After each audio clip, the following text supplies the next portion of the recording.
सभी साथियों को जय भीम जय संविधान। साथियों, आज के इस वीडियो में हम एक बेहद ही महत्वपूर्ण और बड़ी खबर पर चर्चा करेंगे। महत्वपूर्ण साथियों इसलिए हो जाता है क्योंकि अब हमारे देश की सरकार भी जो है अब जातिवाद को खत्म करने के लिए बड़ी बड़ी कदम उठा रहे हैं, जिसमें साथियों सरकार का कहना है कि हम जो है देश में समानता ला सकेंगे और लोगों के बीच में एकीकरण बढ़ा सकेंगे। और इसके लिए साथियों सरकार एक योजना ले आई है, एक जो है स्कीम लॉन्च कर दिया है, जिस स्कीम का साथियों नाम है अंतरजातीय विवाह योजना।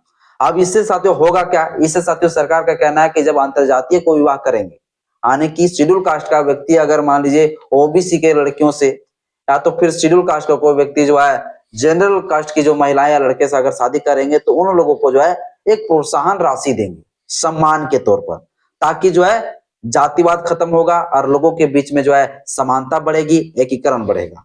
ये साथियों सरकार जो है इसके लिए योजना लेकर आई हुई है। आखिर ये योजना साथियों कितना जो धरातल में उतरेगी और लोगों को किस प्रकार से लाभ मिलेगा, ये आखिर योजना किसने लाया, किस सरकार के द्वारा लाई गई है और क्या इससे पूरे जातिवाद को खत्म किया जा सकता है, ये सारे कुछ साथियों आज के इस वीडियो में हम आपको बताएंगे। बस इस वीडियो को धैर्यपूर्वक शुरू से अंत जरूर देखिएगा। वीडियो अच्छा लगे तो लाइक करिएगा, चैनल में पहली बार है चैनल को सब्सक्राइब कर लीजिएगा, बेल आइकन प्रेस करिएगा ताकि जब वीडियो अपलोड करूं आपके पास नोटिफिकेशन समय समय पर पहुंचता रहे। तो साथियों ये जो है ना योजना का नाम है जिसके बारे में हम चर्चा कर रहे हैं, इस योजना का साथियों नाम है मुख्यमंत्री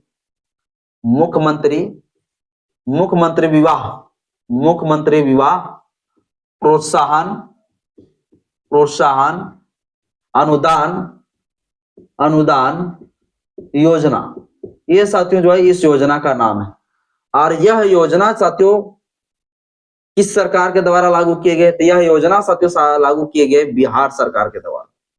बिहार सरकार के द्वारा साथियों ये योजना लागू किए गए हैं और बिहार ही ने साथियों बल्कि कई सारे राज्य जो इस प्रकार से योजना लेके आई हुई है, जो साथियों जो है अंतरजातीय विवाह को साथियों जो क्या कर रहे हैं, बढ़ावा दे रहे हैं।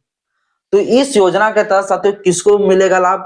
तो इस योजना के तहत साथियों जो है लाभ उसको मिलेगा पैसा का जो साथियों अंतरजातीय विवाह करेंगे। क्या करेंगे? अंतर साथियों जातीय विवाह करेंगे, अंतर साथियों जातीय विवाह करेंगे। इसको साथियों जो है इस योजना का लाभ मिलेगा जो यानी इंटरकास्ट मैरिज करेंगे, इनको साथियों जो है इस योजना का लाभ मिलेगा। ठीक है, अब ये योजना साथियों लाने का जो है उद्देश्य जो है सरकार का है, ये उद्देश्य साथियों जो है सरकार का ये है कि इस योजना से होगा क्या? इस योजना से ये होगा कि लोगों के बीच में समानता बढ़ेगी। क्या बढ़ेगी? समानता बढ़ेगी और लोगों के बीच में भाईचारा बढ़ेगा। क्या बढ़ेगा? भाईचारा बढ़ेगा। जातिवाद खत्म होगा। क्या होगा? जातिवाद खत्म होगा। लोगों के बीच में एकीकरण बढ़ेगा। क्या बढ़ेगा? एकीकरण बढ़ेगा। ये साथियों सरकार का कहना है और इसलिए साथियों जो है ये मुख्यमंत्री विवाह प्रोत्साहन योजना साथियों लाया गया है। यानी कोई व्यक्ति कोई शख्स जो है अगर एक जाति अपने जाति को छोड़कर दूसरे जाति के व्यक्ति से अगर शादी करते हैं तो उनको जो है क्या मिलेंगे? राशि मिलेगा, पैसा मिलेगा। ये पैसा साथियों मिलेगा कितना? 1 लाख से साथियों प्लस मिलेगा। कई सारे राज्य में साथियों जो है 1.5 लाख से 2.5 लाख तक का जो है बीच में ये पैसा रखा गया है। तो इसमें साथियों जो है किस प्रकार का शादी करने के बाद मिलेगा पैसा आपको? तो साथियों जैसे मान लीजिए कोई एससी कैटेगरी का जो है या तो एसटी कैटेगरी का कोई व्यक्ति है ना, एससी एसटी का है, चाहे वो लड़की हो या लड़का हो, कोई भी हो, एससी एसटी का है चाहे वो लड़का हो या साथियों फिर क्या हो, लड़की हो। ठीक ना।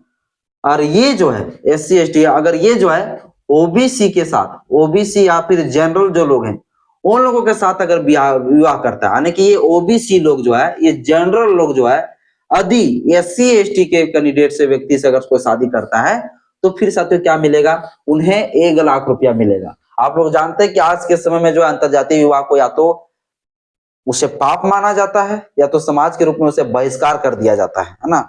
बहुत बड़ा पाप माना जाता है कि भैया ये छोटा जाति अगर है उनसे शादी नहीं करना है बड़ी जाति के लोग, क्योंकि वो छोटका जाति है।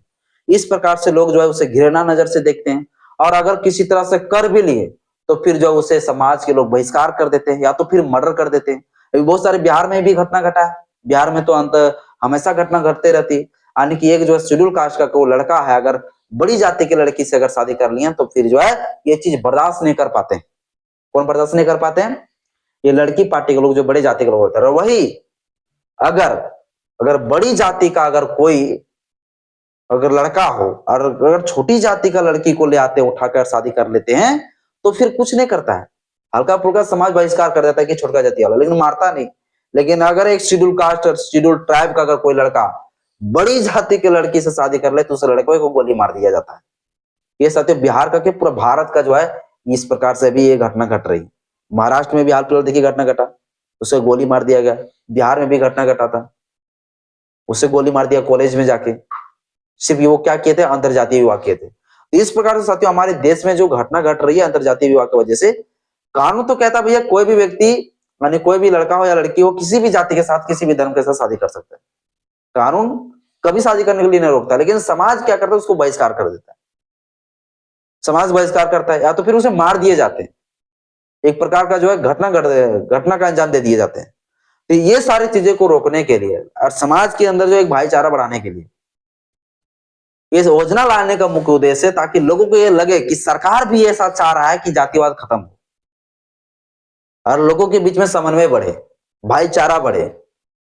इसलिए साथियों सरकार ने जो है मुख्यमंत्री विवाह प्रोत्साहन अनुदान योजना लाया है।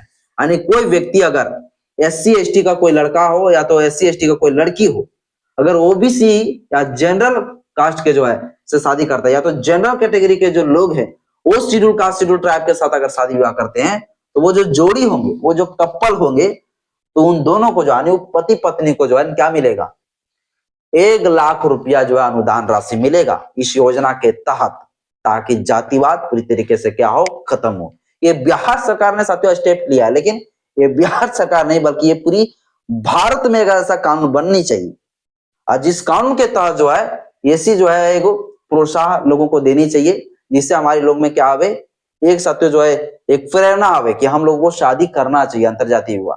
सरकार इस चीज को एक्सेप्टेबल कह रहा है, सरकार इसके लिए हम लोग को पैसा दे रही, तो फिर हमें करने में क्या दिक्कत है। इस प्रकार से साथियों समाज के अंदर भी जो है एक सोच डेवलपमेंट होगा, विकास होगा कि सरकार चाह रहा है ऐसा, कहीं ना कहीं सरकार भी जातिवाद को खत्म करना चाह रहा है, तो लोगों के बीच में एक जो है ना खत्म होगी ये सारी चीजें, जो घृणा है छोटी जाति बड़ी जाति का वो खत्म होगा और लोगों के बीच में जो एक प्रकार का ये समझदारी आएगा कि शादी भी जो है जाति उति देख के नहीं करना चाहिए, किसी भी से शादी करो, सिर्फ भाईचारा बढ़नी चाहिए, लोगों को एक दूसरे को पसंद होनी चाहिए, बस शादी करिए किसी भी जाति में। इसलिए साथियों सरकार ने कहा है कि अब जो है हम अंतरजातीय विवाह करने वाले शख्स को, कपल को जो हम क्या देंगे, तो हम देंगे उन लोगों को प्रोत्साहन राशि देंगे, 1 लाख रुपया देंगे अगर अंतरजातीय को विवाह करेंगे तो। यानी कोई शेड्यूल कास्ट शेड्यूल ट्राइब का अगर कोई लड़का है या तो कोई लड़की है, अगर दूसरे से शादी करते हैं OBC या तो जनरल कैटेगरी के लोगों के साथ, तो फिर जो है उनको पैसा मिलेगा, ठीक ना। तो साथियों इसके लिए क्या कुछ करना पड़ेगा, इसके लिए टर्म कंडीशन क्या है, तो टर्म साथियों कंडीशन ये है, इसके लिए नियम शर्तें ये है, नियम और साथियों शर्तें ये है, नियम साथियों शर्तें ये है कि ये जो शादी होना चाहिए ये साथियों हिंदू मैरिज एक्ट के तहत होना चाहिए। हिंदू मैरिज एक्ट 1956 जो कानून है, हिंदू विवाह अधिनियम, हिंदू मैरिज एक्ट 1956, इस कानून के तहत जो है ये विवाह होनी चाहिए। यानी कि एक प्रकार का मैरिज सर्टिफिकेट चाहिए। क्या चाहिए? मैरिज सर्टिफिकेट चाहिए। मैरिज सर्टिफिकेट चाहिए भैया हिंदू विवाह अधिनियम के तहत, या तो फिर अगर शादी कहीं भी की है तो उसका एक प्रमाण होना चाहिए, है ना। तो एक मैरिज सर्टिफिकेट चाहिए कोर्ट का, और अगर वो कोर्ट का मैरिज सर्टिफिकेट है तो आप लोग जो है इस योजना का क्या ले सकते हैं, लाभ ले सकते हैं। मुख्यमंत्री विवाह प्रोत्साहन अनुदान योजना, इसका लाभ ले सकते हैं और आप 1 लाख रुपया पा सकते हैं। अब साथियों मैं संविधान के कुछ अनुच्छेद की मैं बात बताता हूँ, पोटी ना। संविधान का साथियों जब आर्टिकल पढ़ेंगे 14, तो आर्टिकल 14 के तहत साथियों कहा गया कि कानून सबके लिए बराबर है, ठीक है। आर्टिकल 15 के तहत साथियों क्या कहा गया, आर्टिकल 15 में कहा गया कि धर्म जाति लिंग के आधार पर भेदभाव नहीं होगा। तो आप समझ सकते हैं साथियों जब साथियों ये इंटरकास्ट मैरिज जब होने लगेंगे तो कहीं ना कहीं कानून जो सबके लिए बराबर है वो साथियों आर्टिकल 14 का क्या मिलेगा, एक प्रकार का सम्मान मिलेगा आर्टिकल 14 को। आर्टिकल 15 में जो कहा गया कि धर्म जाति लिंग के आधार पर भेदभाव नहीं होनी चाहिए, उसका भी एक प्रकार का समझ लीजिए आर्टिकल 15 का भी एक सम्मान मिलेगा, ये अनुच्छेद 15 को इज्जत मिलेगा। तो अनुच्छेद 15 के तहत कहा गया भाई जातिवाद को खत्म किया जाना चाहिए ना। अनुच्छेद 7 जब आप पढ़ेंगे 16 तो अनुच्छेद 17 जब पढ़ेंगे तो अनुच्छेद 17 में साथियों अस्पृश्यता को अंत किया गया है। तो कहीं ना कहीं साथियों अनुच्छेद 17 के का भी समझ लीजिए एक प्रकार का जो है क्या मिलेगा, अनुच्छेद 17 का भी साथियों जो है एक प्रकार का जीत होगा अगर ये अंतर जातीय विवाह होंगे तो, है ना। अस्पृश्यता का अंत किया गया अनुच्छेद 17 के तहत। तो संविधान जो साथियों कहता है कि जातिवाद को खत्म करना चाहिए, अस्पृश्यता को खत्म करना चाहिए, अनटचेबिलिटी को खत्म करना चाहिए, कानून सबके लिए बराबर होनी चाहिए, ये चीज कहीं ना कहीं साथियों जो है ना, हमारा जो अंतरजातीय विवाह होने लगेंगे तो साथियों बढ़ेगा, यानी कि समानता बढ़ेगी, जातिवाद खत्म होगा, कानून सबके लिए बराबर होने लगेंगे। इसके बाद साथियों धर्म, जाति, लिंग के आधार पर जो भेदभाव होगा वो साथियों कहीं ना कहीं खत्म होगा। बाबा साथियों इस विषय पर आप क्या सोचते हैं अंतरजातीय विवाह के बारे में, आप मुझे कमेंट बॉक्स में अपना राय जरूर बताइएगा। जय भीम।